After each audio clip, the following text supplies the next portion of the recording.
Today is Monday, June 4th, 2018. This is MMA Junkie Radio's pre-show, the show before the show. I am Goes. That's George. That's Dan. That's Dan. And Dan is also in New York. Danny. We're everywhere. I wanted to keep the theme of Dan. Okay. The three Dans. Hey, can I put you on the spot? Sure. What's his name? You just met him. Skyler. Damn. You got You know what, though? I got lucky because I am very bad at names right away. And this is going to sound like a dick move. I don't know if any of you guys do this. But I've gotten to the point where if I feel like maybe I won't see you again, I'm just not going to remember you. You don't worry about it? I don't worry about it. But his is easy to remember, and then I went through the whole Sky thing with him, so you caught a break. But yeah, Goes doesn't remember names, so I like to just throw him under the bus. Long term, like I'm really good. Like if you go, who was that girl that sat next to you in second grade? Like, bam, I know it. But people Short term, I'm not very good. Yeah, I always, same here, like, I have the worst time keeping track of names. Even when I see people, like, oh, shoot, did I meet that person or did I not meet him? And I feel like I don't want to be a dick, so I kind of just say, like, what's up? You know, like short answer to all this? What's up? I think it boils down to status. Yeah. Right? That's if we're talking about the males. Mm-hmm. If it's females, it's just, are you trying to get with her or whatever? Yeah. You're definitely going to remember her name. Yeah. You know what I mean? But with dudes, it's like, can he do something for me? Mm-hmm. Is that a billionaire? Is that a guy who I'd like to work for? Is that a guy who I'd like to borrow money from? Is that a guy that I'd love for him to be a wingman or pick up or invite me into his suite or anything like that? Yeah. Trust me, you will remember that name. For sure. If Dana White said, meet the new owners, you'd probably go like, oh, Hey guys, Ari, yes, yeah, and Patrick, yo, nice to meet you, you know what I mean? But if I just go, oh, yeah, man, these are my boys, Squid and Woody, you'd be like, this is your captain speaking. Exactly. We are making our descent into Las Vegas McCarran Airport. On behalf of our crew, we'd like to thank you for flying MMA Junkie Airlines. Now please fasten your seatbelts and put your tray tables in your upright position because the descent is going to be a little bit bumpy. Really? I know I look like it. I was making fun of him. I was like, that's why if we're out here, we get it all the time. With Gorgeous George and Gold. This is what we do and why we do it, baby. All night long, we rollin'! Yeah! The MMA Junkie Radio revolution is upon us. Can you dig it? There's no escape. No escape. Through the vast frontier of cyberspace and through a sea of stars in outer space. One small step for man, one giant leap for mankind. We've solidified our combat communications stranglehold. We are controlling transmission. With the use of MMA Junkie Radio and SiriusXM satellite radio technology. MMA Junkie Radio. Commence transmission.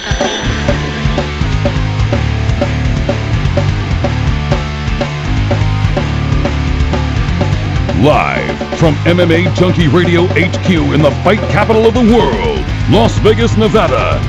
Here are your hosts, Gorgeous George and Goes. from the fight capital of the world, inside the beautiful Mandalay Bay Race and Sportsbook, you are listening to the MMA Junkie Radio Show. This is the only show that matters. I'm your host, Gorgeous George. With me, as always, is the devious and dastardly Goes. Ari's co-host to my left, it's the fight analyst, Dan Tom. Back east, producing, as always, Danny Otto, and our special co-host for the day, MMA fighter, UFC fighter, local Extreme Couture product, Dan Ige. What's up, guys? What's up, everybody? How's everyone doing? How you doing? Good to have you here, man. Hey, thank you so much for having me. I've always I've always watched the show, been a fan of the show, watched from the sidelines, so it's nice to actually be here in the booth. Now he's here chilling with us. And get this, man. Dan fights on Saturday. I had to actually text him a few times and go, are you sure? Like, you literally at the board of, this is fight week. Yeah, this is the week where fighters are like grumpy and losing weight, and they're like, the fuck you looking at? You know what I mean? They can't wait to fight on Saturday. So I thought, are we going to get the best Dan, or is he going to be too intense? He's like, no, man, this works perfectly for me. So this is cool to get a feel for you already turning the page. Last weekend, you turned the page. Hard workouts are done, and then this week is all about, this is your job, you know, this is your career. Like, I mean, this is a big week for you. Yeah, exactly. I mean, the work is finished. The hard work's done. So for me, fight week is like super relaxing. It's just oh yeah. I mean, training's done. I don't have to worry about, you know, going in and getting one more hard sparring session. That's all finished. The work, I couldn't get any better right now. I feel amazing. So fight week for me is super stress free, and You know, I'm used to stress, so like I don't know. I feel like a lot of fighters are like kind of prima donnas in a way, like, oh, I don't want to do this, don't want to do that. So for me, agree with it's you. like, dude, you got to be able to have like resilience to stress and be able to, because in the fight, that's all stress. And if you can't deal with stress in the outside world, how are you going to deal with stress in the fight? So, yeah. Yeah, there are a lot of prima donnas out there. Yeah. The one that pissed me off the most, and much respect to him, man, former tough champ and a world champ, and now an exec with the UFC. But Forrest Griffin once told me, I don't do interviews the month of the fight. Yeah. And I was like, the month? Like, I've heard of the week, but the month? Now, he may have just been blowing me off or whatever, but he had always done it before. So on that time, he didn't. I stood there and stared, just waiting for the, like, you know, like, you're kidding. Didn't get that. No. But I just noticed, I guess, as he got further in his career, I don't know, sometimes athletes, they have had their fill of the media throughout their career. Even LeBron James the other day was a little short with the media, with the whole, I don't know if you follow NBA, but the whole J.R. Smith fiasco, and Kevin Durant definitely, man, is a little baby, honestly. Yeah. He's always been like the most sensitive guy out there when it comes to NBA players, but MMA fighters sometimes. But then there's other ones that are fabulous and they do it all the way to the end, and they're able to compartmentalize. Like Conor McGregor, man, he's talking shit. You know, as Eddie Alvarez is coming in, he's talking to the fans, he's talking to Eddie. I mean, and then once the fight starts, whoop, that's it. It's a different Conor. Boom, boom, does his job, and then. So I don't know. Not everyone can do that. I get it. But here's a funny thing. In the NBA, there was two guys that could actually hold conversations with hecklers that stood out. Players or coaches? Players. This is what I heard behind the scenes. Chris Mullin, who now coaches, I think, St. John's, and Reggie Miller could actually, not just like Spike Lee, like, the choke or whatever, actually engage with certain athletes on courtside and actually, like, what's up now, partner, you know, or whatever, and talk to them the whole game. Like, that was pretty amazing to me because, like, why are they doing it? But Chris for Mullin, some people, it doesn't strike me like it's that. a relaxation thing, you know what I mean? Other players would talk to other players, but these guys would actually talk to the fans too. Like, it's like they could hold court, and we know that they both had great J's, and Reggie Miller was very clutch, you know. But I was gonna say John Starks, but he was part of that too. Yeah, well, like I said, a lot of guys talk to each other, but these guys were able to do that with fans. All right. You know what team you're part of? What is that, NBA? No. MMA. Yeah, Extreme Couture, yes. How would he not know that? But you're also part of another team that you're not aware of. And you're part of the gun to the head team. And that team is, if George and I walk into Extreme Couture and somebody puts a gun to our head and says, who do you know for sure will be here today? I would throw you. Denige? Cool. For sure. I would also throw in Ray Cepho. Yep. Who else was on that team? You know who's been real good lately? She's always there, is that Cheyenne girl. Velismus. Pretty good. She's there tough. A lot. I feel comfortable. Ray Cepho's always there. Brad Tavares rarely misses a workout. I rarely do not see him there. Dan, of course. I give it up to Roy Nelson, especially these last few months when he stayed busy. He's just always doing his thing, and so he's there a lot too. Yeah. I was like tripping out because he goes, "Do you know what team you're a part of?" Oh, and when he answered Extreme Couture, I was like, "How would he not know that?" This goes on drugs here. Yeah, I was hoping not NBA. I don't know anything about NBA. I do. No, I kind of, but not really. I could barely keep up with my own sport. So, I watched a little as a kid. You know, watching Kobe Bryant and stuff, and Michael Jordan. But after that, I don't know. I can't keep up with it. Well, the NBA finals are taking place right now, and we got. Golden State is up 2-0 on Cleveland. They go back to Cleveland. It's best of 7. And in hockey, our Vegas Golden Knights are down 2-1 to the Capitals. They play tonight. Yeah. If they don't even the score, it's going to be tough because they'll have to win 3 in a row to win the title. That's another best out of 7. It's another best out of 7, yeah. Whereas if they even things up, then now they come back with 2 games in Vegas and 1 game in Washington, so they'll have an advantage. Even though I've noticed in hockey, that home ice advantage doesn't seem to be as big as other sports. The Capitals won every single game in Tampa to get to the finals. That's pretty amazing, actually. This has a different feel to it, though. I was talking to Matt before the show, and the last couple series when the Knights have been down, it feels like we took our foot off the gas. this time it feels like they might have our number. The Maybe. way they've been playing really good. And we can't blasted everyone. I think it was like 4-1, 4-0, 4-1. And so nobody ever had a chance, really. You know, it was like the Knights just smashed. You know, and this one they're down 1-2. It's like, are they resilient? Will they be able to rally? We shall see. Tonight, 5 p.m. Go Knights. All right, let's talk about this past weekend, guys. They went on Friday, if you'll recall, the UFC. They had their card, UFC Fight Night 131, part of Team Dominance. Marlon Moraes gets the win over Jimmy Rivera. Head kick. It's one of those that swipes you, you know, and gets you on the side there. It's not connecting with the jaw or the back of the neck, but it gets you up here. And he was able to get on top of him and finish him up with some strikes. All this happened like in less than 40 seconds. I think 37 to be exact. Don't hold me to that. But Marlon Moraes looks great.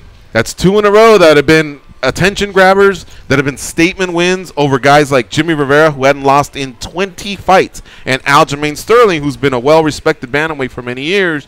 He's now 3-1 in the UFC. He's on a 3-fight win streak, and I think he's won 16 of his last 17, going back to the WSOF days when he defended like five or six times as their champ. Talk about that, Goes, when that fight and that result. Well, the fight itself, I mean, you can't get more of a resolution there, right? You got the finish, everything worked out. But the styles were so great for the matchup itself that I hoped it played out a little bit more. I kind of felt a little robbed that it was over like that, because I felt like we were in for a great fight.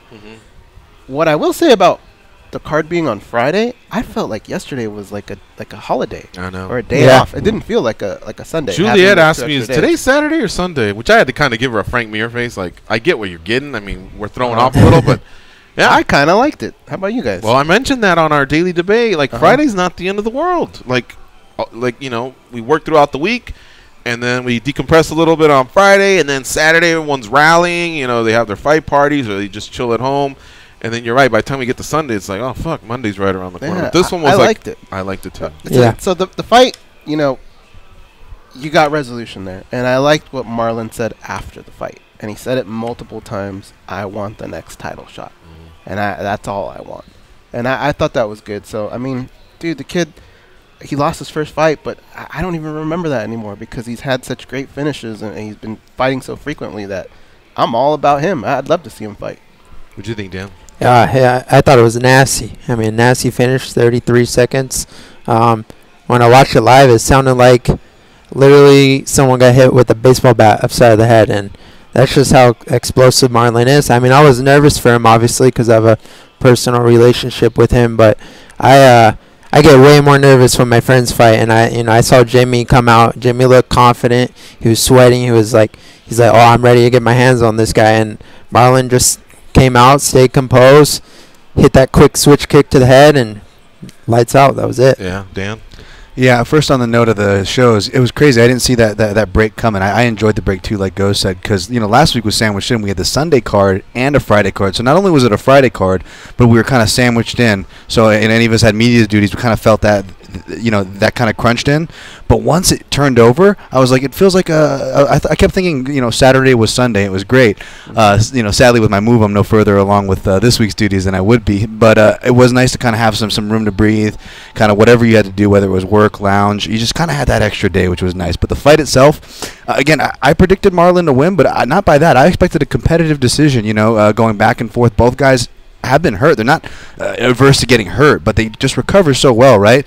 But here's my kind of live perception of the fight, where it's not like, oh, I knew that was going to happen, or it was nothing like that, but it was just one of those things where I honestly am watching the fight unfold, and my inner dialogue is this, goes, what if Marlon just iced him right now with a head kick, and he just followed up with some punch? Oh, he just did that. Oh, he just, hey, and it's done. Like, that was my inner dialogue. I was just like, what the, whoa, okay, all right.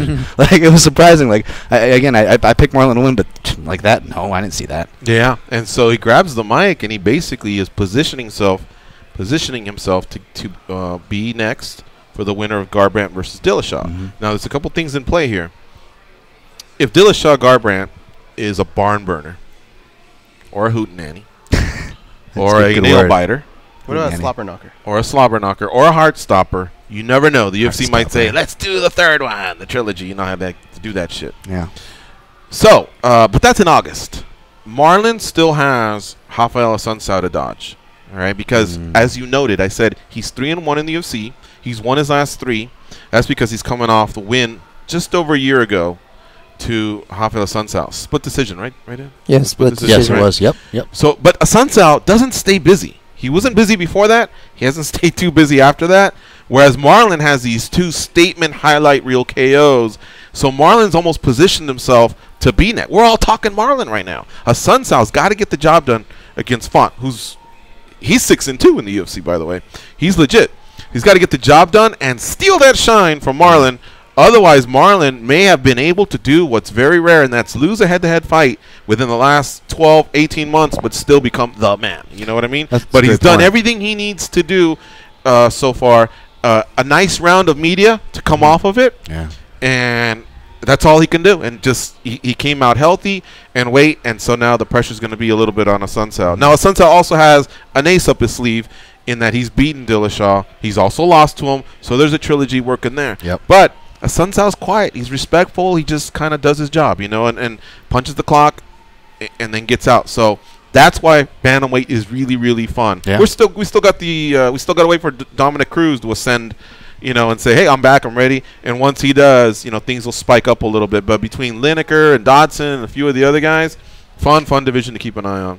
All right, let's talk about Gregor Gillespie versus Vince Pichel. Whoo, man, that is quite a pace on that dude. Yeah. I was homering a little bit for Vince, staff pick, SoCal, and I thought if he can still get up to his feet at some point, is he going to be able to not break Gregor, because wrestlers just aren't really going to break, but frustrate him and then maybe put one on his chin. Man, that Gillespie dude is I'm finally a believer. It took a lot. I knew he was undefeated in the UFC overall, but I still felt like the competition is going to get tougher. Is he going to really, really be someone that can compete? And let me tell you something, man. I would be interested to see him versus Khabib in about 2 years. Need to season him a little bit, and Khabib needs to defend against the other top-notch guys. But count me in. What'd you think, Dan, of the co-main event? I thought it was awesome. I was already a believer of Gillespie, but I also, I could see why you guys were on Pichel, and you guys weren't crazy. We talked about the odds, how it could be a little closer, and Pichel's path to victory and the ways he's going to test him, and he did, although it might not have looked like it, because Gillespie's just that surgical, especially when it comes to the pressure grappling. I compare him to the comparison I keep using him is he's like a hyper-aggressive Frankie Edgar. He's showing that his striking is not quite there. Maybe the footwork not quite there, but you see it every time. He's not afraid to exchange. He's doing little tricks each time out. He's listening to his corner, Keith Trimble, and he's really kind of just putting his whole game together. He's not just a wrestler. And then when he gets on the ground, he's one of those wrestlers who's not afraid of the mount. He's not afraid to ride and float guys, and put his hooks in and go for a submission, set up chokes, and that's a real dangerous combo, real problem to deal with. Yeah, what'd you think, Gus? I thought he took the one thing that he's great at and smothered Vince with it. Never gave him a chance to get off and do what he does best.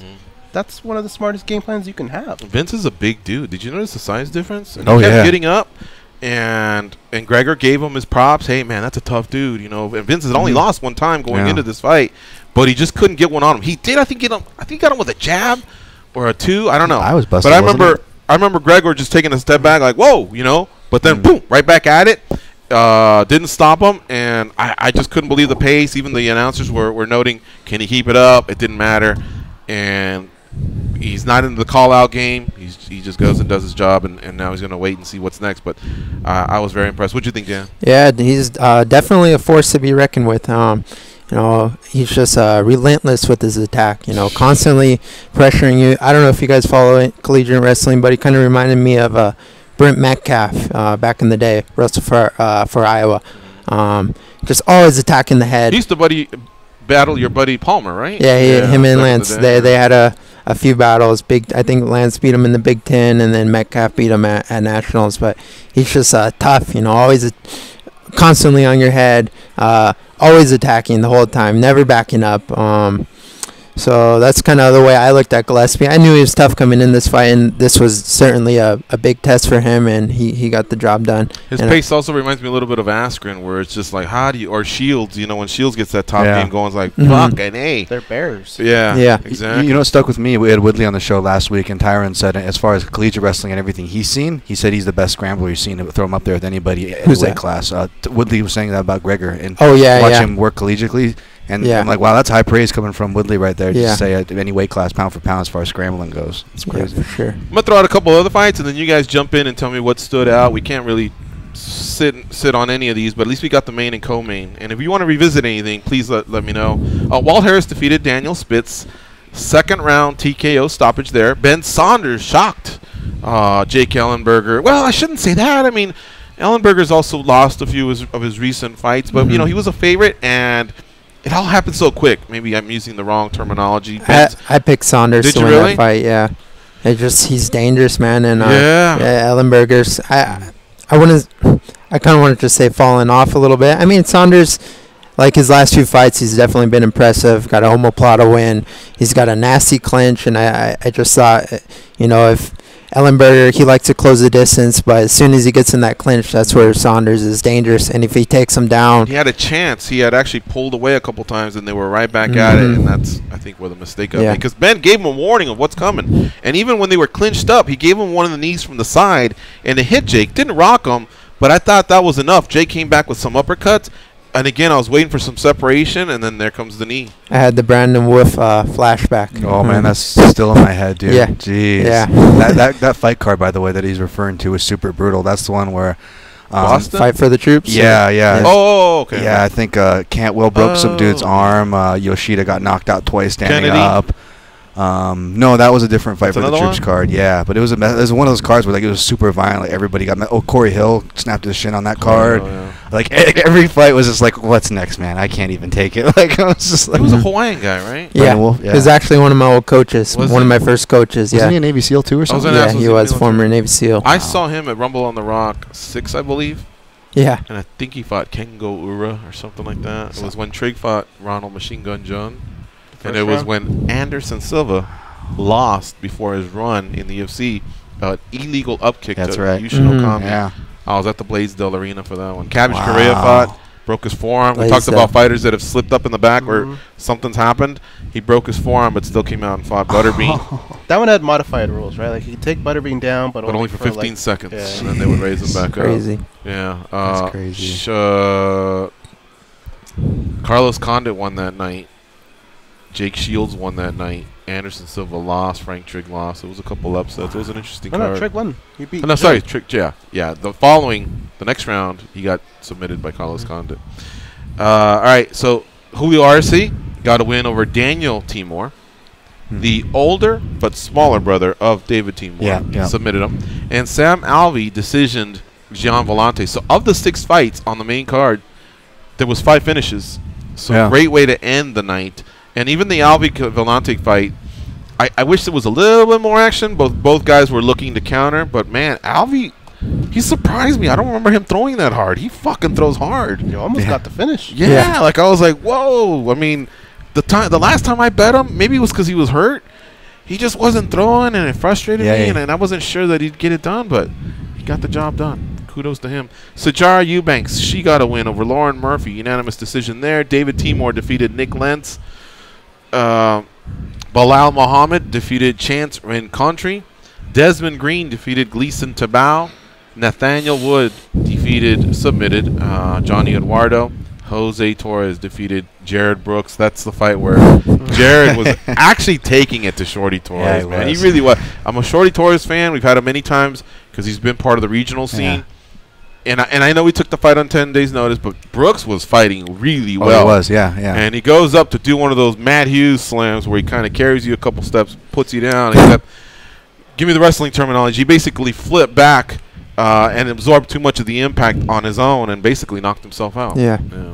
Dan, how much of that was? I mean, it looked like he got a little excited, obviously, and that leverage kind of took, put his head back. But how much of it was the adjustment Shorty Torres was doing as far as bracing the hips? I mean, you can probably explain that. Well, if you watch in the fight, I mean, he slammed them backwards. He hit Right. the back of his Right. head, and a quick shot to the back of the head. You'll flash knockout. Yeah, Like yeah. it's you don't even have to hit it very hard. You just one little hit to the head, and boom, everything will turn either black or white for a second. And that's all it took. And then Shorty Torres made a quick adjustment, got on top, got the finish. But I felt bad for Brooks. I'm a fan of his, just because he brings it. He likes to go out there and impress guys. I mean, he could have put him down nicely and played a little safer and won that fight. But he took a risk, but it backfired. Yeah. We called this fight in Japan when he fought as a strawweight. They had a 115-pound class out there. Oh, no way. And I remember going, man, that dude's tough. Like that. I don't know much about the strawweight division, but that's the #1 guy I've ever seen, Yeah. But, of course, the UFC doesn't have that. And eventually he made it to the UFC. I knew he was going to do good because of his pace, but he's just had bad luck. I hope they don't cut him because Figueiredo is no that joke. guy's no joke, yeah. He's good. Guy hits like a And lightweight. this fight, he was winning, So we'll see what happens. I don't know. The flyweight division never sees this as I'm sure they'll keep surprising. him around. Yeah, anybody who watches him can see that potential there. Especially when you look at the way the champion fights and you look at Jared's style and you go, okay, with a couple years, this guy might have something for someone up there at the top. And he's Right. a loud kid, too, and that division needs more attention on it and in any way it can. So it's a good personality to have around. All right, let's take a break. You're listening to MMA Junkie Radio on Sirius XM Rush 93. Stay close. We'll be right back, and we will start taking calls probably in about 15 minutes or so. The reason is because our second guest for the day, aside from Dan Ige, who fights at UFC 225, is another fighter who fights at UFC 225. His name's Ricardo Lamas.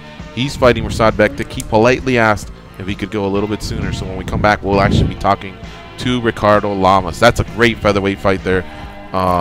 Don't sleep on that one. We'll be right back.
I get paid to say things in this cool voice, and they get paid to be lame. Here are Gorgeous George and Goes. If you play fantasy sports, SiriusXM has a channel just for you. Listen to Fantasy Sports Radio to hear expert advice from the top fantasy baseball and fantasy football analysts. Whether you need help setting your fantasy baseball lineup or want to know who the breakout players in fantasy football will be this season, the place to be is Sirius 210, XM87, or listen on the SiriusXM app by searching Fantasy Sports. Also want to give a shout out to the PFL, man. I mean, it's UFC 225 fight week. We got Danny Gay here in studio co-hosting with us. Our next guest, Ricardo Lamas, he's also on that fight card. It all goes down on Saturday in Chicago, but what makes this week extra special is the PFL's kicking off, the Professional Fighters League. They are kicking off on Thursday.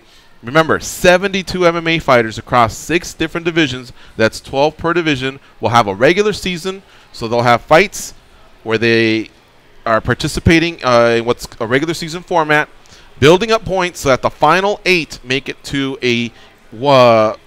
Elimination playoff, and they are going to give out $1 million to each one of the winners. So by the end of 2018, 6 fighters, their lives will change. Thursday, June 7th in Madison Square Garden in the Hulu Theater. Things will kick off at 6 p.m. Eastern for the prelims, and they move over to NBC Sports for the main card, and we will be touching on that throughout the week. But I'm excited because I think this could be a game changer for a lot of fighters for this promotion. They're doing something different outside the box. I commend them for that. All right, let's talk to Ricardo Lamas, who fights Mirsad Bektik at UFC 225 on Saturday. What's up, Ricardo? How you doing? Good. How you guys doing? Good, man. Welcome back to MMA Junkie Radio. You're on with George and Goes. We also have Dan Tom, our fight analyst, and Dan Ige, fellow featherweight in the UFC. So you've just wrapped up camp down in Miami, right? Yes, sir. I just got back. We just pulled into the house at about 1 a.m. today, so it was a long drive. I had the whole family with me, 2 kids, so that was a hell of a time in the car driving from Chicago to Miami and back, so we're glad to be home and have it all done. Is it good? How can I put this to you? I imagine because of the family, because you stay there for a while, it's just easier to tow things back and forth rather than do a 3-hour flight from Miami to Chicago? Yeah, especially with the new baby. You know, there's a ton of contraptions and stuff that we got to take with us. So we rented a little trailer from U-Haul and threw everything in there, so we had room in the car. How often do you just look at your kids, man, and know that everything you do, you know, those extra workouts, those extra sacrifices, it's no longer for you, man, it's for them? I'm sure your life's changed a lot. Yeah, all the time, you know, especially like at night when I'm putting them to bed. I think about that a lot too, you know, just laying there with them. Gives you time to just relax and think and soak it all in and know why you're really killing yourself every day, you know, going to the gym and working hard and trying to make a living for your family. This is a big one for you because it's in Chicago, you know, and Mirsad is obviously a high-ranked featherweight. I mean, all your fights are big, Ricardo. I really should. It's not like you never fight tough opponents. You always do. Yeah. But this one being in Chicago, and you know now you're a father of 2. I mean, this must be pretty special for you, right?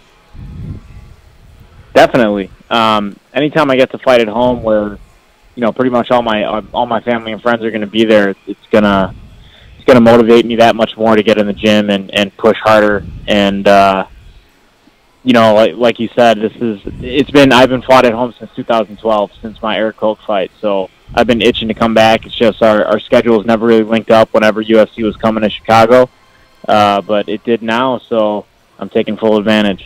That was going to be my next question. Why didn't this happen more often? I mean, for a while they were a yearly trip, and then sometimes they may have skipped one or whatever. But everyone knows you're from Chicago. You have a UFC gym in the Chicago area.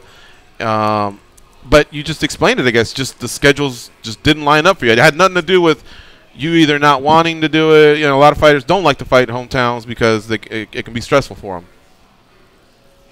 No, I love it. And I would love to fight every time they came. You know, they were only coming about once a year. Last year they didn't come at all.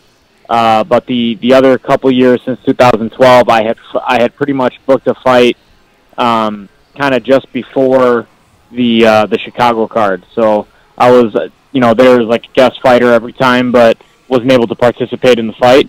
But it just so happened that the schedule was kind of linked up perfectly this time. So as soon as we found out they were coming to Chicago in early June, that's when we were looking to fight, so we asked if we can get on the card. Mm-hmm. And you're not in Mexico, where you're 3-0, by the way, and you've kind of had a good run there. Was that kind of by choice a little bit? Were they leaning on you just because you're a Latin fighter with some Mexican blood, or were you requesting that? A little of both. They were definitely leaning on me, especially for UFC 180. Their first show in Mexico. Which was awesome. I love being a part of that whole process and going down and promoting the UFC and the brand in Mexico and Latin America.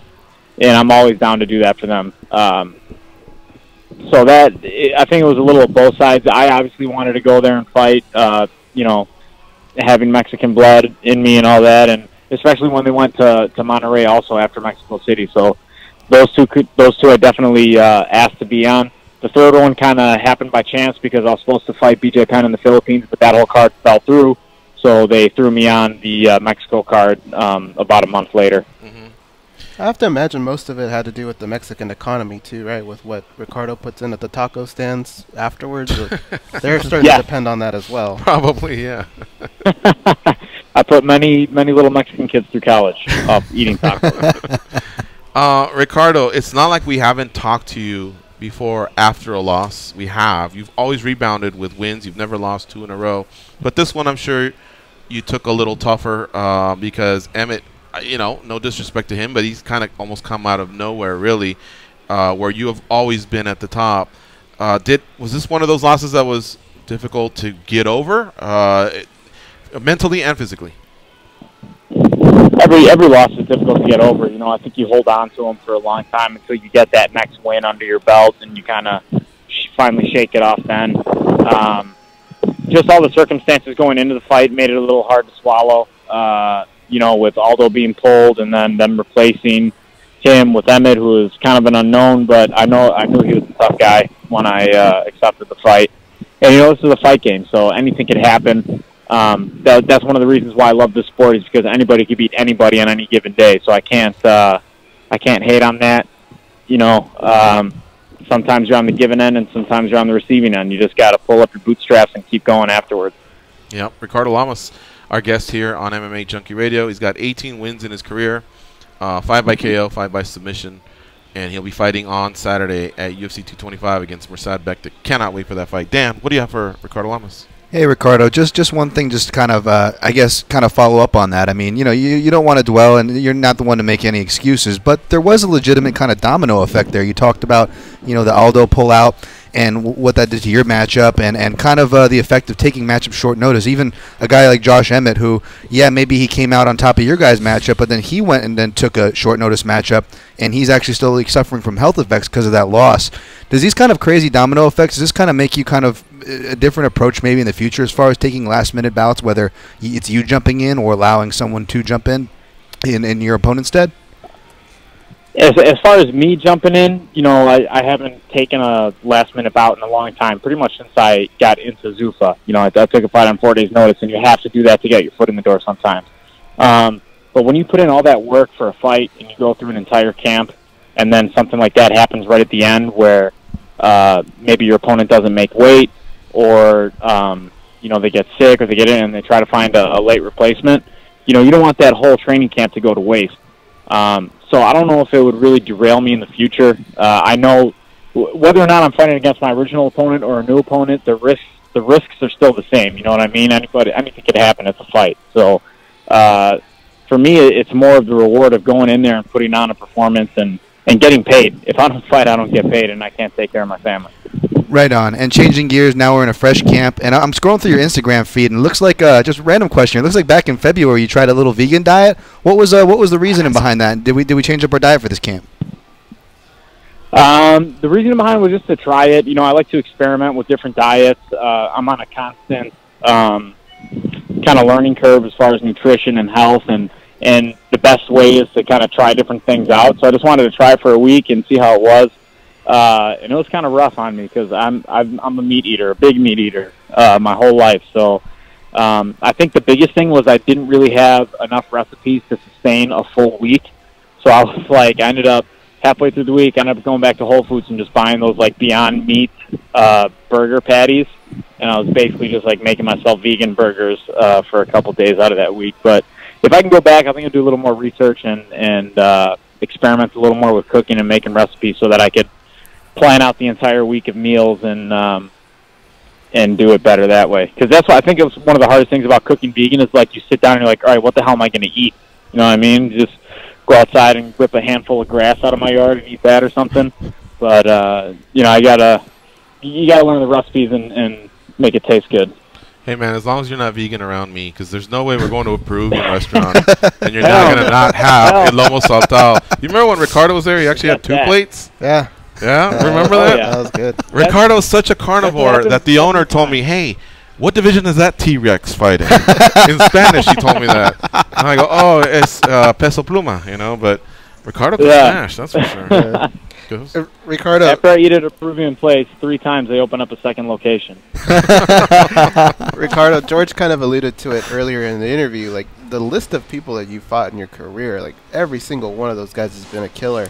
And even for this fight, like Mirsad Bektik's no joke. I know Yair Rodriguez was a name that got thrown out there, and you've always been basically this guy that just says, "Just give me the contract and I'll sign."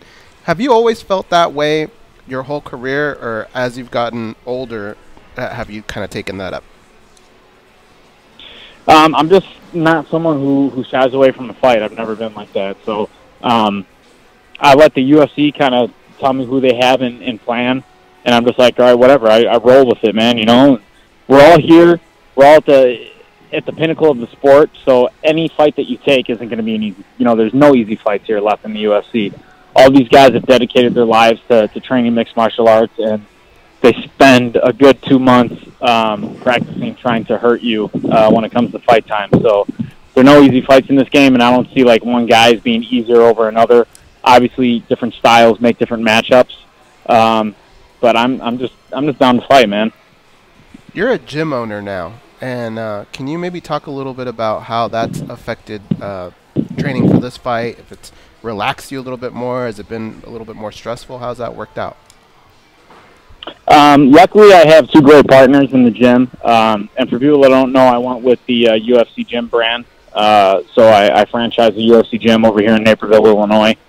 And it's going well. You know, I have 2 great partners. One of them I wrestled with in college. He was one of my old wrestling buddies. So one of my best friends. I trust him with anything, and he's doing a great job. He's actually the GM of the gym right now, and he's kicking butt with all that. And he really took care of it while I was down in Miami training, so he didn't really bother me at all for anything. But also having the gym, it kind of made it easier for me to get workouts in. You know, it's like I was technically at work, but I was like, oh, I'm gonna get a workout, and I'll just go change and do whatever I wanted. I had the whole gym to myself, especially in that pre-opening phase where we were in. So we weren't really open to the public yet, so I pretty much had the whole gym to myself, and I just invite my training partners over and get some good training sessions in there. All right, we also have UFC featherweight Dan Ige here. He's co-hosting with us. He's also on your fight card, UFC 225. Dan, what do you have for Ricardo? Hey, what's up, Ricardo? Big fan, man. Thanks, man. Appreciate it. Yeah, I've been watching you a long time, and I definitely look up to your fighting style. Much respect, and best of luck Saturday. One question aside from fighting, kind of going back to the diet. What are you eating on Sunday? And where should I go in Chicago? I know you're a Chicago guy. I'm a Hawaii guy. I don't know nothing about the city. I actually been there one time. You're from Hawaii, huh? Yeah, brother. Oh, brah. So what do I got to try? Some Ono kind grinds over here, bro. You gotta go, well, if you're in Chicago, you got to go with the deep dish pizza. So, but there's a couple different places you can go to. My favorite is Giordano's. So you could check them out. And someone told me Lou Malnati's. And Lou Malnati's, yeah, that's another one. Lou Malnati's. It's kind of 2 different styles because Lou Malnati's, it is the thick Chicago deep dish pizza, but Yeah. Giordano's is more like a stuffed pizza. So it's Okay. almost like a pie. Oh, meat. So two different, yeah. And try Portillo's too. That's like a famous fast food. What is chain it? here in Portillo's? Chicago. Portillo's, yep. Okay. Get an Italian beef. Nice. Okay. Good Right stuff. on. All right, get me hungry here. Thank you, man. Good luck Saturday. Thank you, man. Good luck to you too. Ricardo, do you even bother checking into the hotel and all that? And are you having any sort of a post-fight party for people to go chill afterwards? I don't really ever set up post-fight parties. I just kind of half the time when we get like back to the hotel, it's like 2 a.m. anyway. Like after getting out of the venue and the press conferences and all that crap. Yeah. So a lot of the fighters end up just like hanging out in the hotel lobby. But since I'm home, I have a buddy of mine from high school that's coming to the fight who owns a couple bars in the city. So I might hit up one of those, maybe Hubbard Inn. And then as far as the hotel, I'm definitely going to get a room and check in because in the beginning of the week I'm going to be staying at home and relaxing here with my family. But towards the end of the week, towards the end of that weight cut, and then especially the night before the fight, I need to get sufficient rest. And you're not going to do that with a 3-year-old and a 4-month-old in your house. So I'll go sleep at the hotel the night before the fight and the night before the weigh-in. Right on, my man. Hey, thanks for squeezing us in on Fight Week. We really appreciate it. Can't wait to see that fight versus Mirsad Bektik. It's going to be a great one on Saturday. For sure, guys. Thanks for having me on, as always. All right, take care. We'll see you. Talk to you soon. See you. That is Ricardo Lamas, and we're going to take a break. It's MMA Junkie Radio on Sirius XM, Rush 93. Stay close. We'll be right back.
Good looking.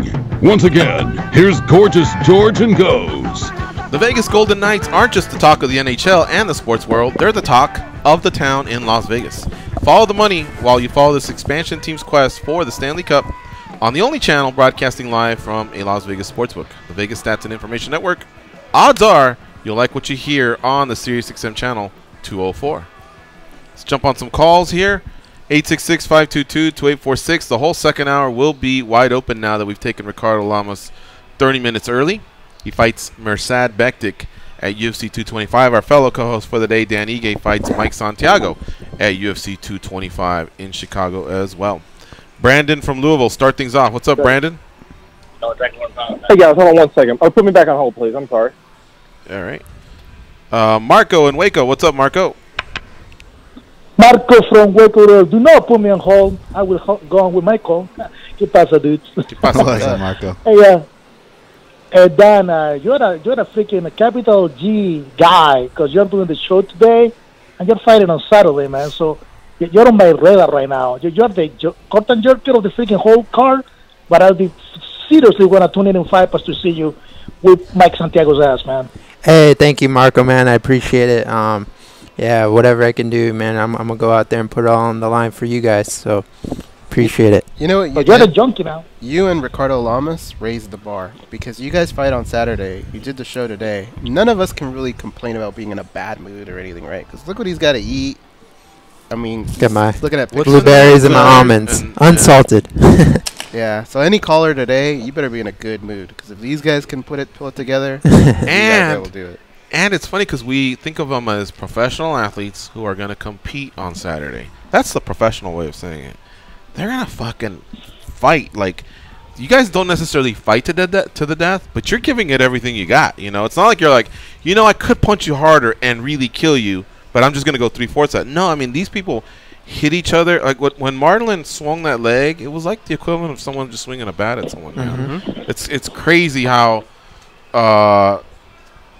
I mean, man, if somebody told me I'm meeting you after the show, I'd be like, fuck, how do I get out of this shit? And these guys can't wait. High, right? Yeah, they can't wait to do it on Saturday. They can't wait. It's amazing, man. I hope people take the time to realize that shit. Marco, sorry. Yeah, go ahead. So I second your motion with Gregor Gillespie. I can't wait to see that guy against freaking Khabib. So, you know, United States Division 1 national champion versus the Russian wrestler. The skip right itself up, man. And all about USA, you know that. But I don't know if you guys talk about it or on Friday or not, because, you know, I was off the grid. But this Jair Rodriguez situation, dude, that he's out of the UFC, now he's back in. Combate America made him an offer, and then they rescinded the offer. The whole thing smelled like a rat, man. I mean, I'm glad the guy is back in the UFC, and he's going to fight Savit Mohamed Sharipov. That is a hard fight, by the way. Holy shit! But what is your take on this whole thing? Because I don't think it's good for Jair now because his leverage is gone. Unless he becomes undeniable, the next superstar, he won't be able to say no to the UFC for the next freaking 5 years. Peace out. Okay, we'll see you, Marco. What did he say was gone? His leverage. Ah, yeah. I gotta agree with that as far as leverage goes. I mean, from a business point, I mean, it's not like it wasn't a position that anybody would choose to be in as far as under the gun like that. But if you look at rolling the dice and building yourself up with the offers out there to now, not just kind of the ego part of tucking your tail or whatever, because we could throw that out the window. This is business. Their livelihood we're talking about, but more so you're accepting a really rough matchup, and kind of like what Marco says, like you've already kind of acted up, like if you're in class, you know what I'm saying? Your credit score kind of goes low. You guys are real familiar with credit scores. I know you two, as far as giving people credit scores. And what do they have to do if their credit score drops? What do they have to do? Build it back up, right? No matter who you are. So by that, I get what Marco's saying. I get what he's saying. Marco and you implying that he should have stayed outside the UFC and fielded more offers and maybe taken one? I mean, I thought so. For those that don't know, Yair Rodriguez is back with the UFC. They made amends. Apparently, a mutual friend of Sean Shelby, one of the matchmakers, and Yair Rodriguez was able to bring them together, and they talked out the misunderstanding. And so now Yair is fighting. Says he couldn't be on better terms versus a dominance MMA client in Zabit Magomed Sharipov. In Russia, by the way, at an unnamed, is it in Russia? No. I don't know why I'm jumping the gun. Russia's 1 week later. UFC 227 will happen. No, UFC 228 will happen on September 8th. We don't know where. And apparently these two guys are on the card. He's fighting a Russian, but not on that. Not Correct. the week Correct. afterwards. Yeah, correct. So I look at it as, fuck, like if something happened with him and Combate, they weren't able to work it out. Right. Well, now who's left? One championship. PFL's already starting their season. I don't know if he can get with them. Bellator would have been the other promotion, and I think he was able to make it happen. I don't know that maybe he lost leverage going forward in that I don't know. I mean, it's a crappy situation. I'm not going to pretend to say like what he should or shouldn't have done, but I get what Marco's saying as far as like unless he re-signed for more money, then I don't see where the leverage goes because you look at the trajectory. Like you guys always say, when you look at a matchup, who's the promotion? Let's not. We don't want to put our tinfoil hats too much, but you got to be honest. Which guy are they putting over here? You have to ask that question. So you have that with the Zabit Magomed Sharapov. Then look at bigger picture. Look at markets. They put a lot less in a tough Latin America, right? We've heard about those promotions. They're kind of pulling those funding for those promotional things they do for those markets, and that's kind of drawn back. So if you kind of read the writings on the wall, you know, from that perspective, it's just an interesting food for thought. I mean, I think that's what Marco's talking about as far as leverage. But what do you think? You think he made the right decision coming back? I don't know that he had very many choices left. Like you said, the matchup is really difficult both ways. Well, what if he wins? But there's it? more. Well, that's the thing. Now the there's leverage more is to going gain up. though on the other side, I think, because the hardcores, we know who Zabit is, but the casual fan, they haven't seen that much of him. Where I think if Yair beats him, people go, "Oh my God!" Going the other way though, I think it helps Zabit a lot. Yeah, it's true. Well, let's discuss it more when we come back. We're up against the clock. As you can hear, lots of news out there. We definitely want to talk about this Andrea Lee situation with her husband, just rocking some Nazi tattoos that got spotted over the weekend. The first response definitely didn't help at all. Misha Tate, congratulations to her. Yeah. 65 hours she battled. Now she's a mom. We got to get out of here. We'll be right back.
It's my house, come on, turn it up.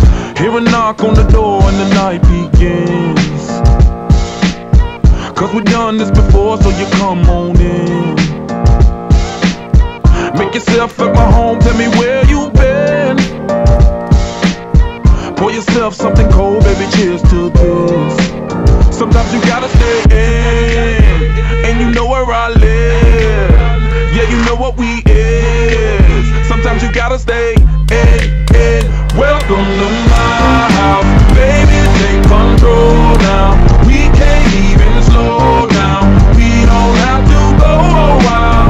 Welcome to my All right, here we go. It's the second hour of the MMA Junkie Radio Show. That's how I feel like when I'm walking into Tacos and Tequila with someone who hasn't tried it before. I'm like, welcome to my house. That is your You ever been to Tacos and Tequila over there at the Luxor? My favorite Mexican restaurant here in Vegas. Yeah, sorry, no, I haven't been I there. go there a lot, so. I've been to Javier's. Javier's? Yeah, that's probably one of my favorites in Do you Vegas. know anyone there? No. Okay, I don't want to offend anyone. I went with the highest expectations, and it was just, all right. Isn't it the same one as back home in Irvine? Yeah, Newport. Yeah. There's one at the Spectrum. There's Yeah. one in Newport as well. You didn't like but it? Well, I went to I don't Viva know. I remember Where'd it you was get there? fucking hot. It was spicy. First of all, it all starts Oh, with the chips. Yeah. You get The sauce chips, is super and spicy. you're like, all right, let's see what we're working with, right? And also, like, whoa, like, man, they were kicking my ass there. But I don't mind spicy as long as it's got a good kick. And then I got my dish, and it was just okay. And all I kept thinking, I was like, I'd rather be at Tacos and Tequila. What about, what is that, Border Grill here at the Mandalay? I've hit or miss with them. The Yeah. last time I was there was like, oh, shit. Maybe Yeah. I got it wrong. I need to come back here. Short rib enchiladas. You try those? No, good. So good. Yeah. Oh, Yeah. that sounds amazing. Yeah, you got to And try, then try that. Viva Mercados you asked about. Loved it. And then one time when they moved locations, I went and I didn't like it. And I was like, it's too much of a drive. Here's I'm what not you gotta feeling do. it. But when we went back the next time with our uncle and the aunt, it wasn't so bad. I'd go back. Ask the waiter. Just go, hey, is today a good day for whatever thing you're ordering? And he's usually pretty good about going, today's Tuesday. Jesus is back there. You should go with this. Like, Really? Yeah, they're really good about that. Oh, shouldn't Jesus be good on every day, though? Yeah. I don't know, man. That's All what happened right. to me last time. That they picked my plate based on who was back there. All right. Folks, UFC 225 is on Saturday, and we definitely plan on supporting that throughout the week. But also, don't forget, PFL is doing something pretty special. The Professional Fighters League, PFL 1, takes place on Thursday. It's their season debut. They have a regular season. These fight cards that they've assembled will be a regular season format, with the winners getting certain points that can get them into a elimination round where that's their playoff. Once they get there, it's single elimination. If you lose, you are out of the playoff. If you're the last man standing in one of the 6 divisions that they have, one of the 6 weight classes, you will win $1 million. The runner-up gets $200 grand. Life-changing money. I know, man. I know. And Bellator, don't get pissed at me, man. But these fight cards, they got name power on them. You know what I mean? Some of them we've seen fight in the UFC before. Some of them you can tell they're prospects, and they're blending them together nicely. And it's got my curiosity. The stakes are high, man. Someone can make some life-changing money. And if this thing is a home run like I anticipate, Season 2 is going to be pretty insane as well. We were talking to Michael Chandler. He might be a free agent soon or is a free agent. We were like, hey, could you slip into the PFL? Not Zabit, excuse me. Yair, had his drama happened earlier, could he have slipped in here? You scoop up $1 million, and if they keep you around, they keep you around. But if you don't, hey, that's not bad, man. You dedicate 6 months of your life, win 5 fights, and you're a millionaire? Sign me up if I can fight. Now, at 6 p.m. Eastern on Facebook, you can watch a pre-show followed by prelims. Then they move over to NBC Sports Network at 9 p.m. Eastern start time, and you're going to get a main card there and then back on Facebook for their post-fight show. Their Facebook page, you should get to it now and hit a like, is facebook.com/PFL MMA Live. They've committed to doing a lot of content there. If you want to get down and watch the fights in person, tickets are available. The fights are taking place at Madison Square Garden in the Hulu Theater. A total of 12 fights, 6 in the featherweight division. That's your division. 6 in the heavyweight division. 2 of the funner divisions out there across all the different promotions that are out there, man. 45ers get down, and of course heavyweights can end it all in one SWAT, man, with them big mitts that they have. All right, let's talk a little bit about Dan Igue's fight that's coming up versus Mike Santiago. Dan, are you one of those guys where you yourself break down the opponent, or you let the coaches do that? I get a little. I like to watch a little bit of tape just to kind of get a gist of a guy, but I never really study a guy too hard. I mean, I try to pick up on some habits, but you know, when I go back and look at my previous fights, I'm never the same fighter. So I don't like to get set like, oh, I'm fighting this guy, he's going to be just like this. So I just expect the best guy to come at me, and I train for the best guy. You know, I've been working my ass off this fight, and I feel like I can go out there, fight 3 rounds hard for sure, but I'm ready for 5 rounds. If it happens, something happened crazy, and oh, boom, interim title fight. You got to fight 5 rounds, sure. You know, I'm ready. I'm in shape. I'm ready to go. About a year ago at Extreme Couture, you were training for Dana White Contender Series. Yeah. How much have you changed in 1 year? Have you gotten that much better? Do fighters take leaps and bounds even in just 1 year? Yeah, for sure. Especially coming off a loss. I mean, I win every fight, you know, win or lose, coming off a win, like, I'm going to get better just from that experience. Like, Dana White Contender Series, I gained. I mean, I finished the fight in the 3rd round, but that's, you know, 3 rounds of experience I got, and then I went on to fight after that. I fought in the UFC, lost the decision, but I gained 15 minutes under the UFC banner, fighting high-level competition. And, you know, I took everything from that fight that, you know, maybe little mistakes, technical errors that I made, and went back, talked with my coaches, sat down, reevaluated everything, and just evolved as a fighter. And, you know, this fight I feel way more, you know, crazy confident. So George asked Ricardo Lamas earlier how he rebounded after a loss. The Dana White Contender Series was a win for you, but you didn't get selected, and a lot of people had a problem with that. We all thought that you did pretty much as somebody could do in that situation. Did that feel like a loss, or did you feel any rebound from that?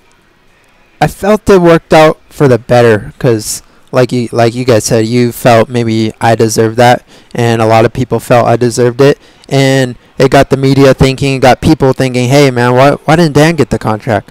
You know, so I knew I was going to get in the UFC, you know, within a matter of time. So I just, I did what I could that night. I showed everything. I showed, you know, heart, wrestling, striking, takedowns, jiu-jitsu. I showed everything in that fight, and I finished the guy in the 3rd round. I didn't get the contract. So I was a little bummed that night. You know, I walked back. I was like, man, I was like, when they had us sitting in the back on the little table, like, in my heart, I was like, yeah, I'm going to get this. I was already getting emotional, and they called 3 guys, and wasn't me.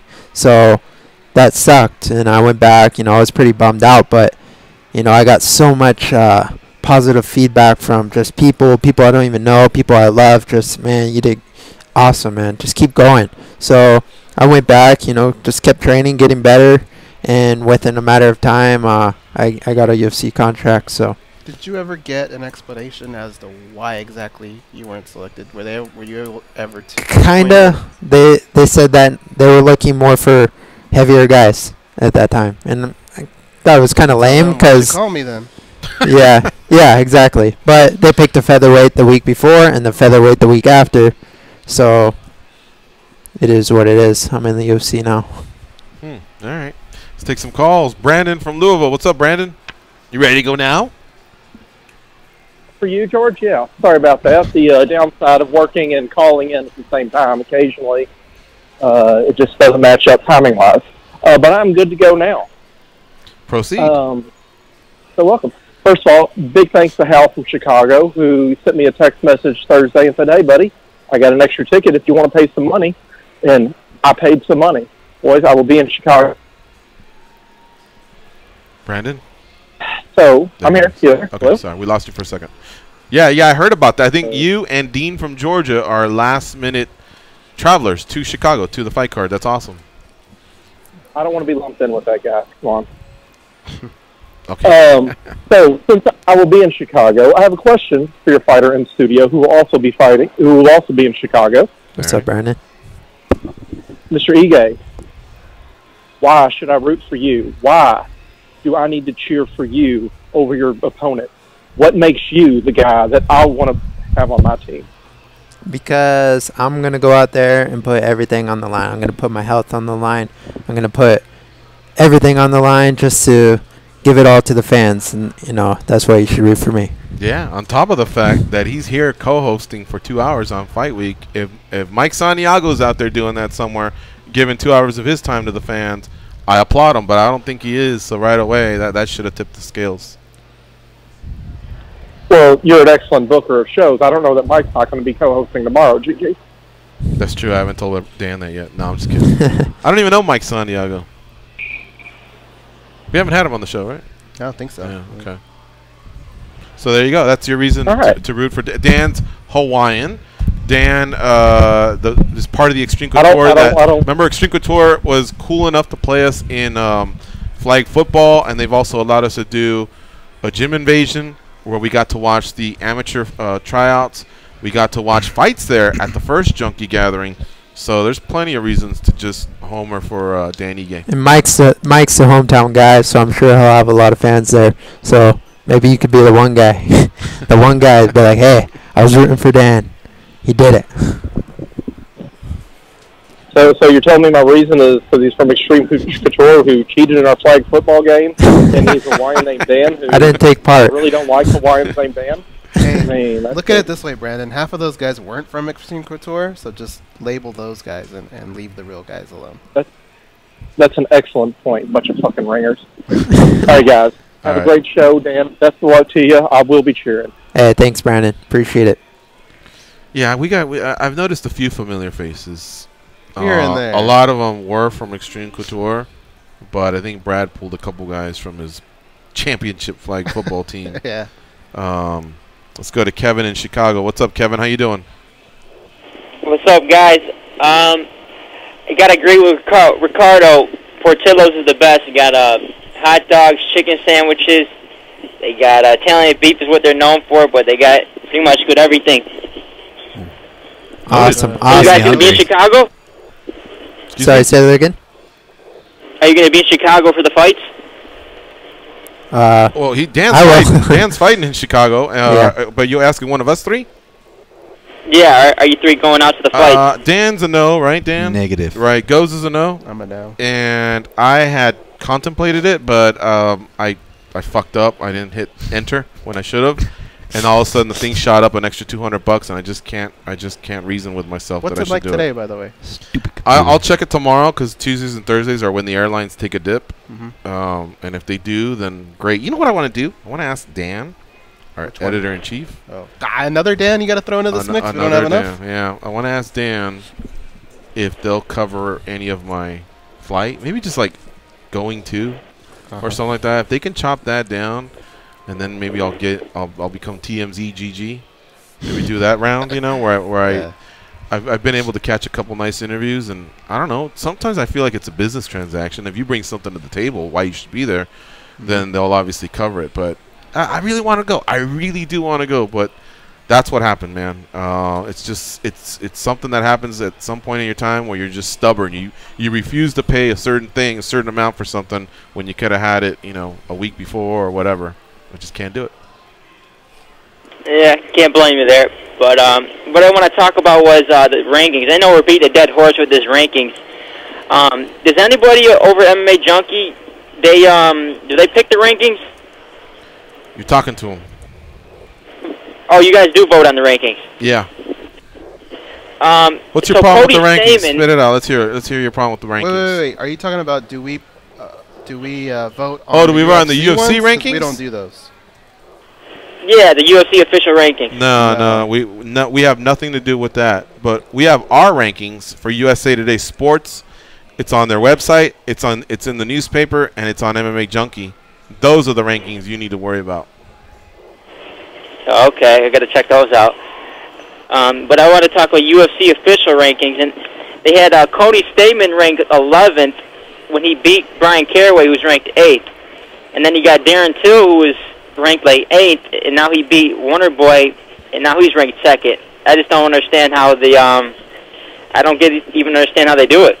Well, the dartboard that they use, sometimes their arm does it hurt some days, Kevin, so they don't throw it as good. So sometimes some guy will land by a certain number, and no, I honestly, I they don't know. react. It's too much of a knee-jerk reaction. Somebody wins, like he's number 2, he's number 3, and I don't think you can do that, because what's going to happen is if you react that way to every win or loss, then they're just going to be constantly moving around. There's going to be no consistency. Sometimes a fighter loses, but if you can back it up with a bunch of solid wins the past 3 years, you don't just all of a sudden, give up your spot. And the guy that hit the home run, like Josh Emmett, he beat Ricardo Lamas, but then he lost his next fight. But everyone's overreacting, moving things around.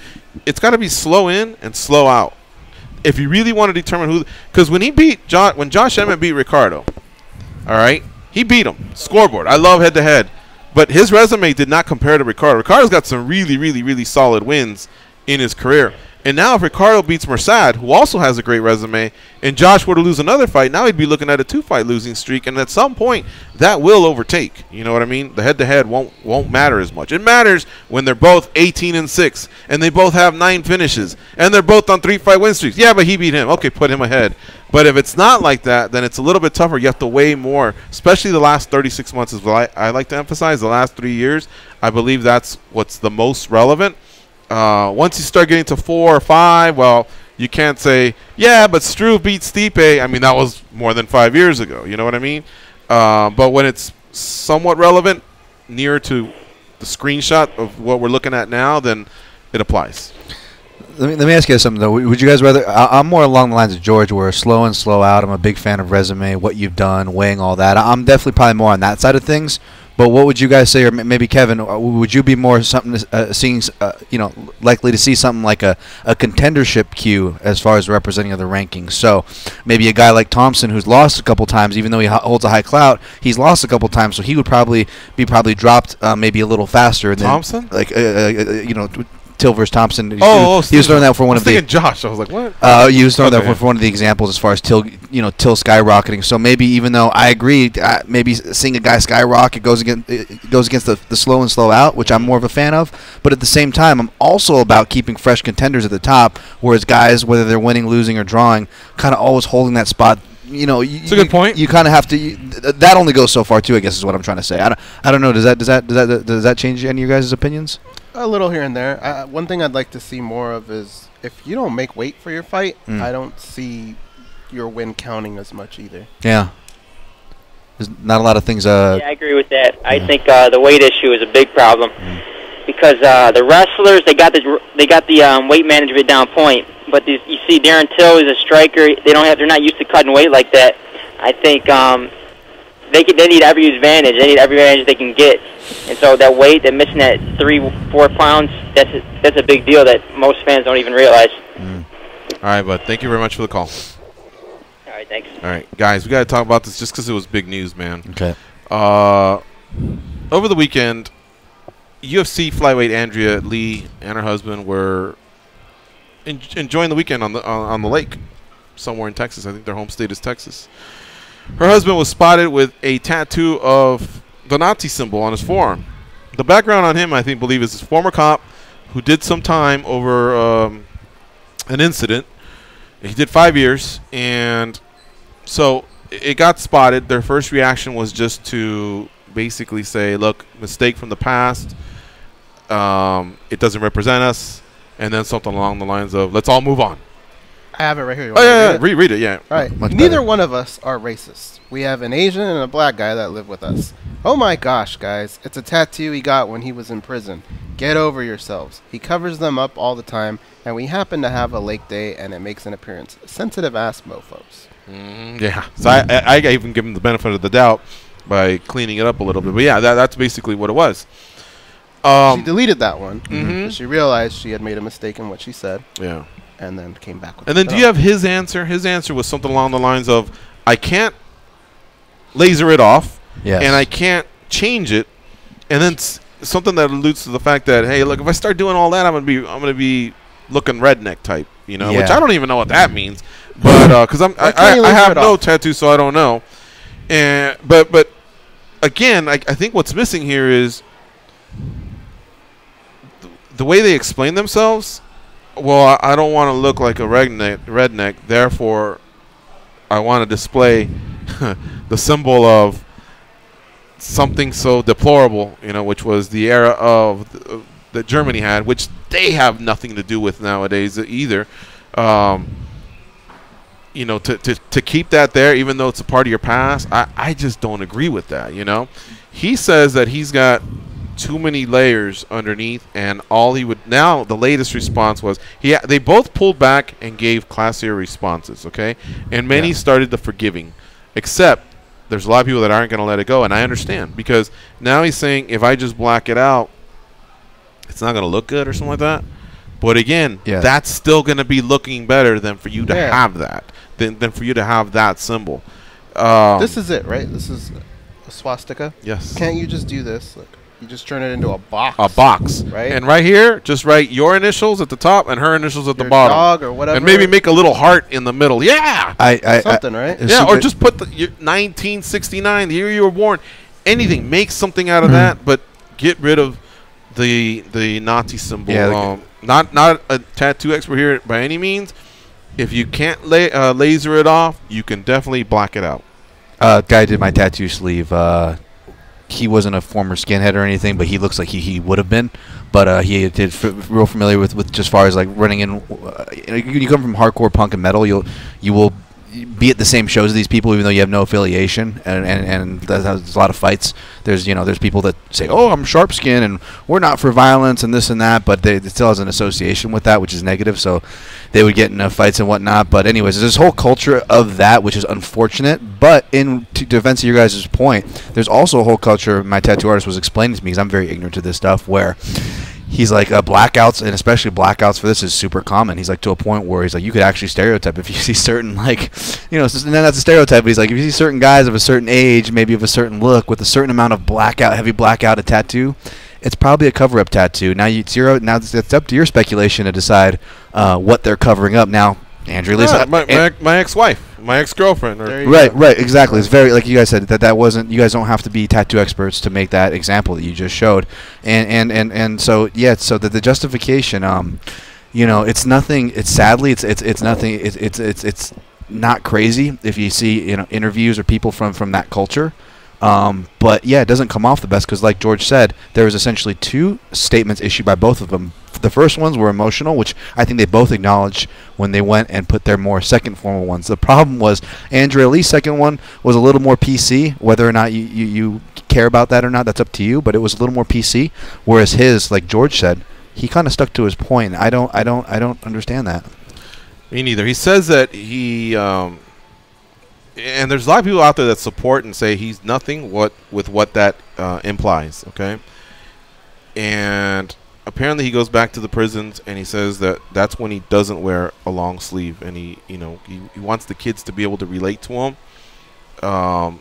Okay, I guess I get that, and I commend him for going back and speaking to kids and maybe changing their lives the same way his life changed. But at the same time, that's very highly offensive to a lot of people. Yeah. And even if you don't agree with it, that is going to really, really impact his wife's career. Yeah. And I'm sure they're already feeling it. I don't know for a fact all sponsors, but I guarantee you at least one has already made the call and said, we are going to pull away from being associated with you. I mean, I might be wrong. Somebody hit me up and say, "No, man, you're wrong. You got it wrong." They're all sticking by. I don't know, but eventually it's going to get that way. And it's not just you're talking about a genocide, man. You're talking about a wiping out. Excuse me. And like he said, it's not just one tattoo. Like, Dan, how did you get rid of your Backstreet Boy tattoo? You just covered it with a snake? What did you do? I got it lasered and I just covered it up right here with the dragon. So what used to be Howie D is now like a snake. I mean, it's very easy too. That's where Howie D got Howie D? Yeah. Oh, he likes that guy. Okay. So anyway, I know the younger generation, especially Dan from Oregon. He's already smoking up the Chiba right now. Probably gonna side with the other side. But I'm telling you, man, this. Even if you disagree, if you look at it as from the business side of things, and she is a professional athlete representing the UFC, that needs to be fixed, and it looks like the blackout's the only way to go. That's my belief in seeing how that company has handled other situations. Are we allowed to talk about the other thing you do? Sure.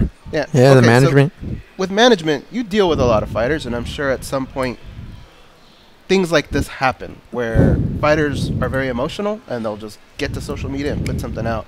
How often do you guys have talks with fighters and just tell them, hey, you got to chill out a little bit, or let us talk to us first, let us handle those type of things? Yeah, I mean, that's a big thing we do, especially when it comes to stuff like this, social media or talking to media. We don't, because if you come up to a fighter and be like, hey, you want to do this interview, or you want to do this, as a fighter, we're just going to be like, oh, yeah, sure, okay. But, from a management side, we like to have a little control over that because, a fighter could say something like, we like to give them little pep talks. If we're going to have someone do an interview, hey, go in, talk about this, this, and this. Don't talk about this because it's irrelevant. Don't do this because, you're going to water yourself down or blah, blah, blah. But, yeah, it's huge how you portray yourself, especially in social media or talking to media outlets. That's because that's what the public reads. That's how the public sees you. They don't see my everyday life, but the public sees my Instagram, and we look at people's Instagrams and Twitters, and that's who we perceive them to be. So it's pretty important. You definitely want to think twice about posting something, because it's gonna go public. So, do you agree that it should be blackened out at this point if it can't be lasered off? Yeah. I mean, blackened out or turned into something else. I mean, I'm not the biggest tattoo guy, so I don't know, but it just Trig had trigonomics on his lower back, and if you look at him now, he's done so much work with, what are they, wings or something? His whole back is just completely different. Like a dragon. You can't even tell that it said trigonomics there at any point. But something can be done. It can be lasered off or blackened out, but it just needs to happen. I think I'll take a different stance. I don't think that the UFC or anybody should make, or even they can suggest for sure, because it's bad for sure. Like I would say that, but I don't think they have the legal right or human right, however you want to divvy that up, to make anybody do that. And I think as offensive and as wrong as it is, and as offensive as many people it probably offends, he doesn't have to change it for any of those people either. That's his choice. But by that same token, it is our right to judge whether we want to support, be a fan of their cause, their camp.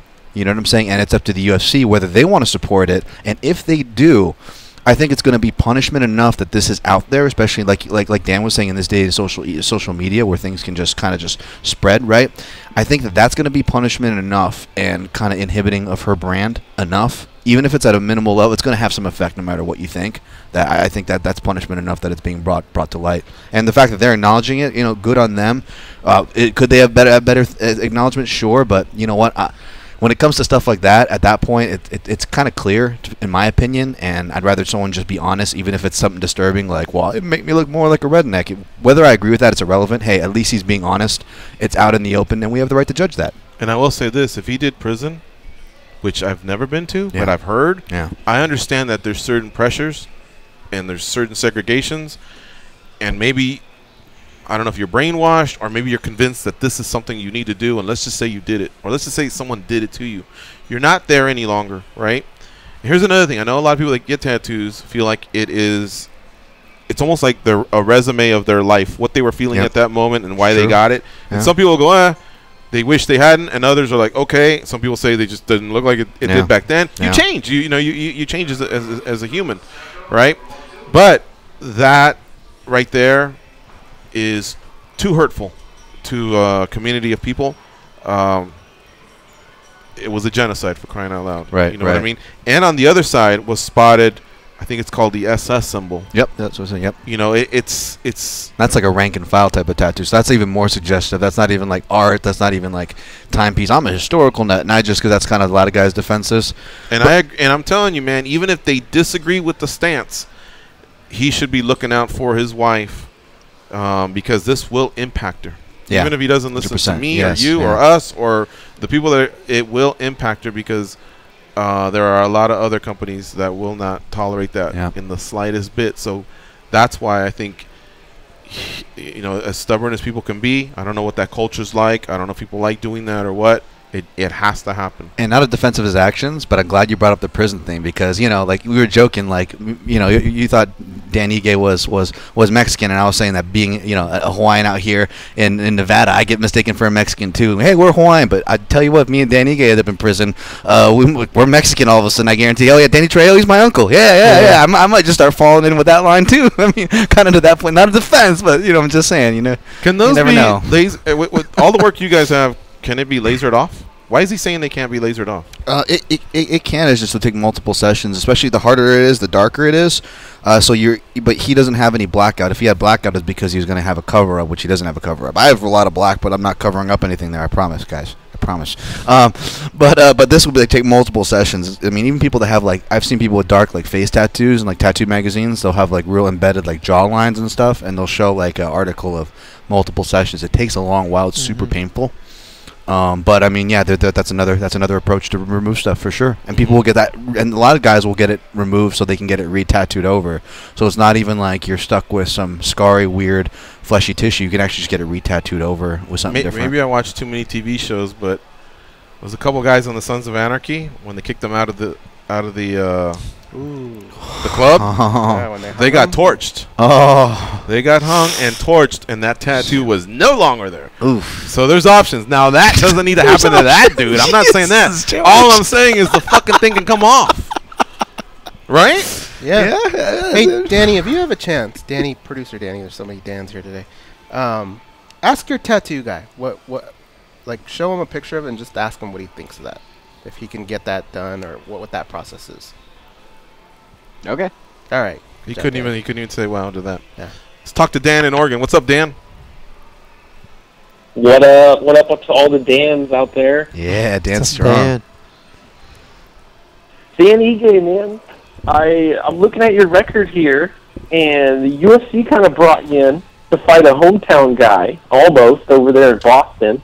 Yeah. And they're throwing you into the same scenario going into Chicago. So how do you like kind of the underdog role and walking into a guy's hometown?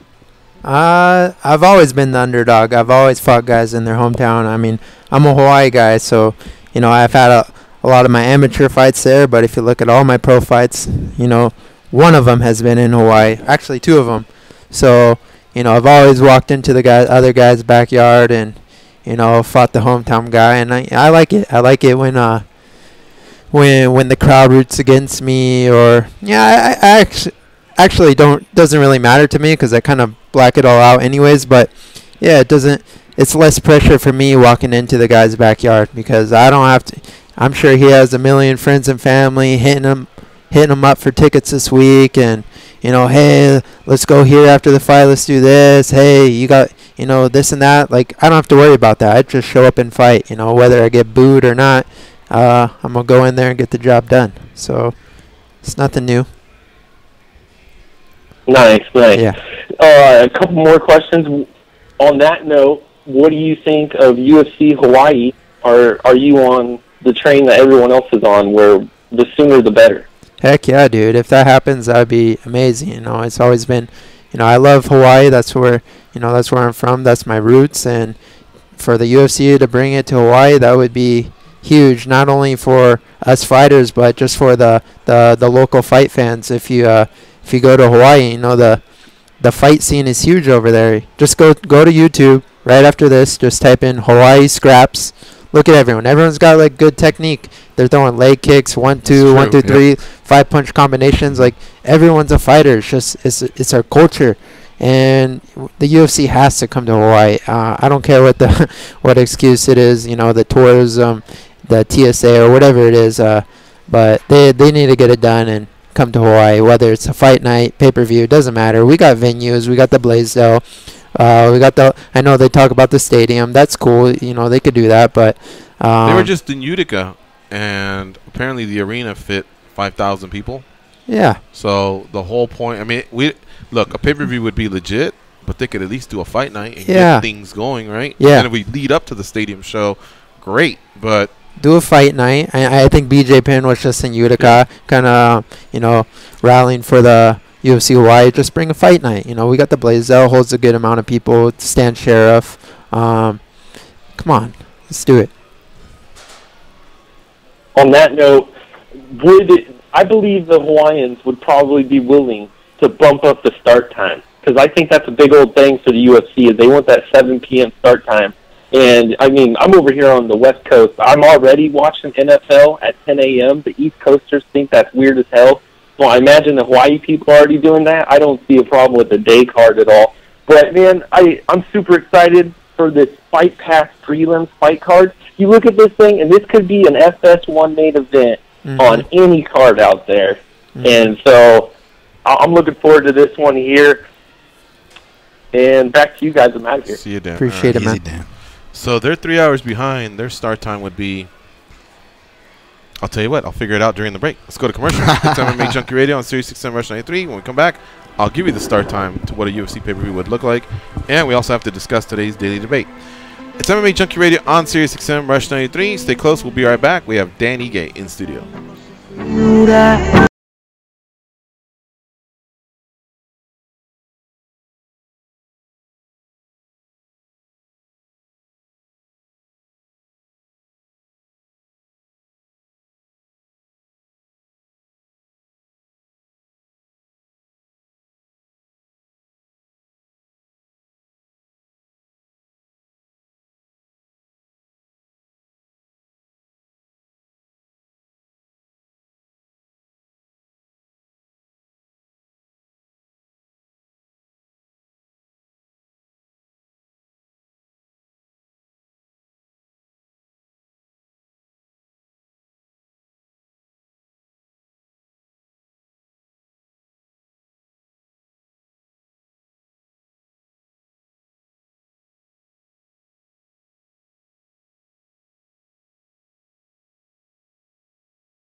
They are the stretch marks on the underbelly of the MMA community. But hey, stretch marks are the new tats. They are Gorgeous George and Goes.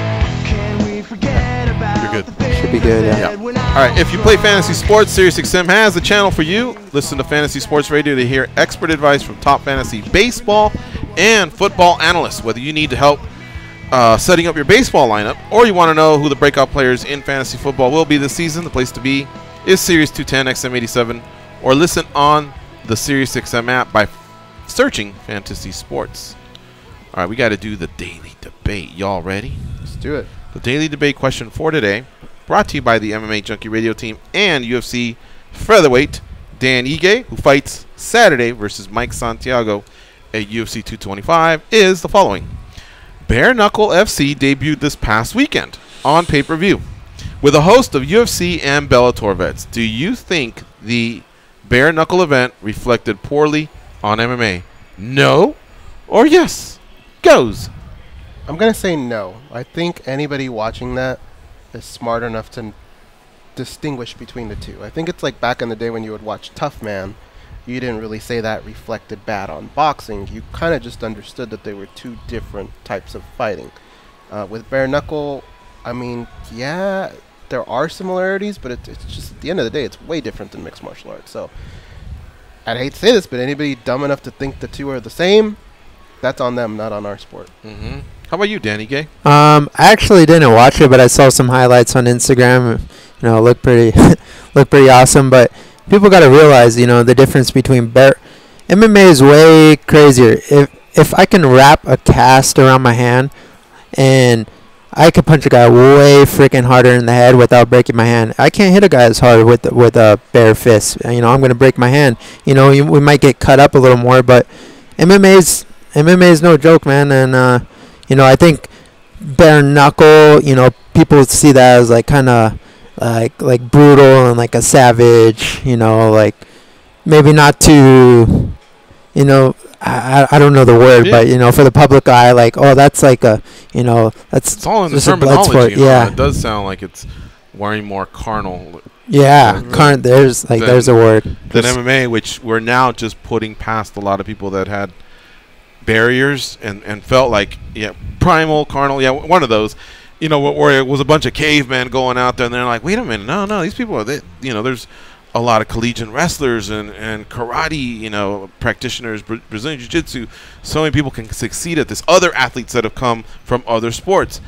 So I think it's just when you hear bare knuckle, you know what it sounds like? It just sounds like a fight in the alley or something like that. Yeah. And so I'm going to vote no because there's enough info provided by the internet and 25 years of history in our sport that even the dumbest mofo out there should be able to know the difference between the two. So I don't think it reflected badly.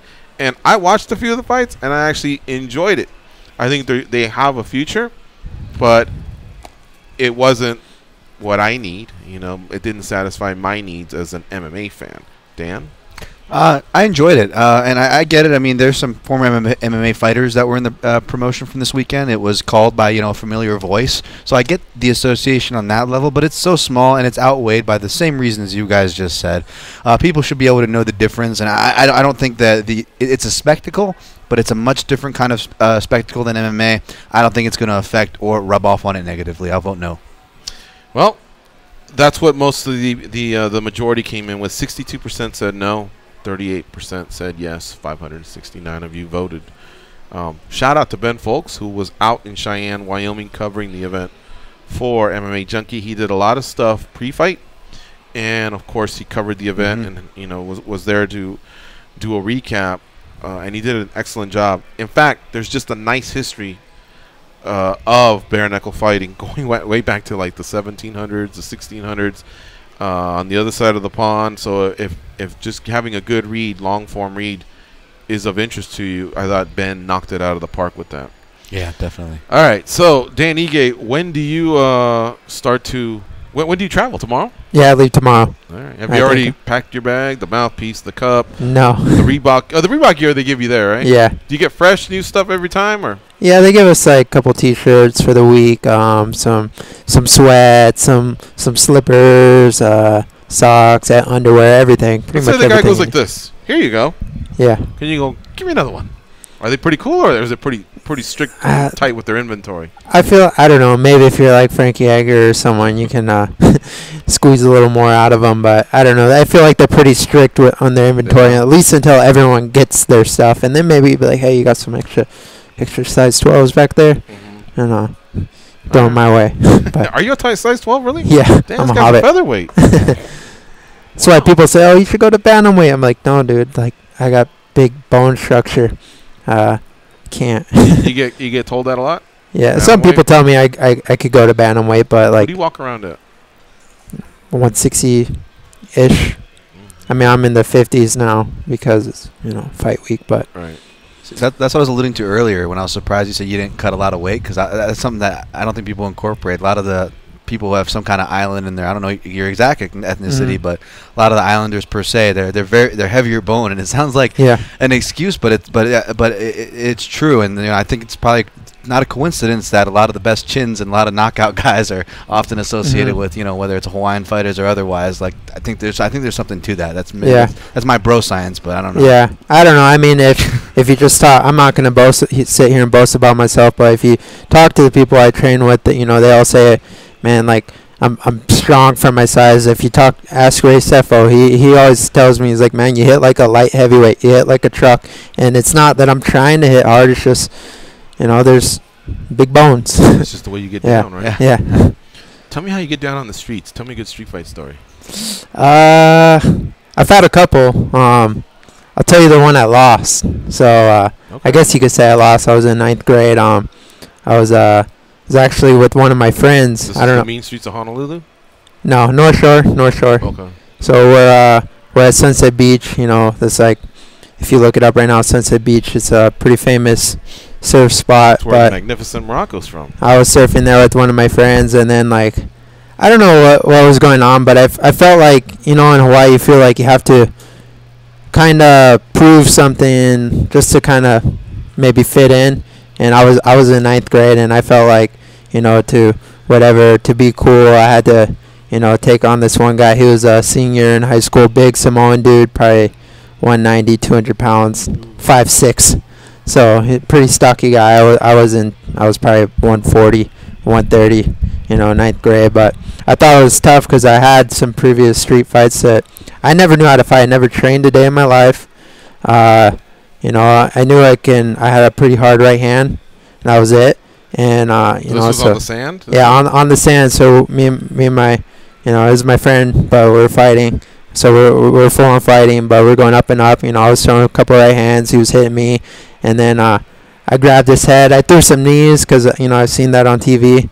So I threw some knees. People and in the crowd going knees. Yeah, I don't know. I don't really know what's going on, but I just remember standing straight up, and he just cocked his fist back and cracked me straight in the jaw, knocked my teeth out on the beach. And so I look down on the ground, and there's all my teeth. All my bottom teeth, and we just kind of looked up at each other and started laughing. So I picked up my teeth, went to the dentist. They hammered them back in. They were able to save them, but I lost one in the sand. They're like, "Oh, where's the fourth one?" I was like, shit."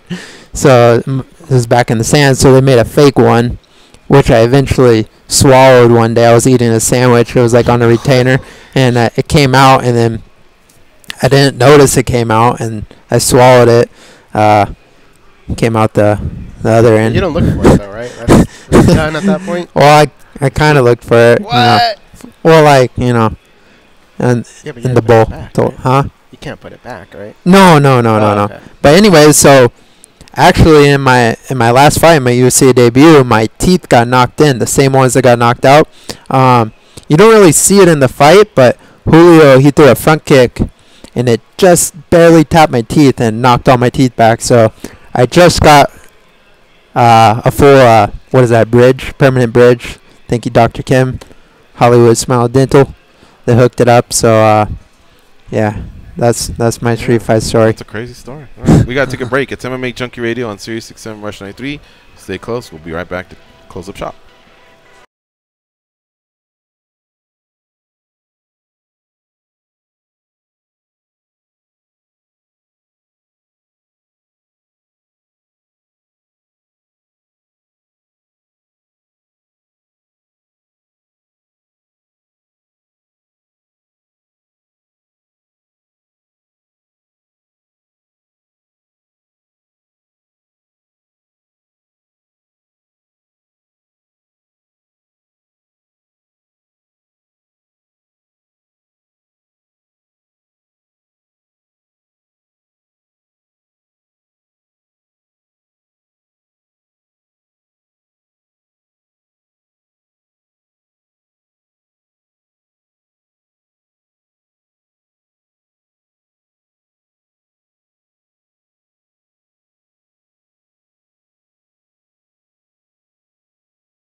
Y'all got me hot.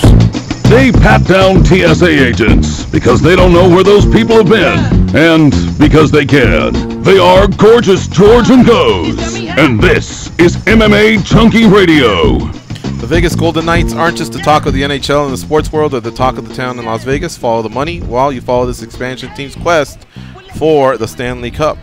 You can do that on the only show that's broadcasting live from the Las Vegas Sportsbook, the Vegas Stats and Information Network. Odds are you'll like what you hear on SiriusXM Channel 204.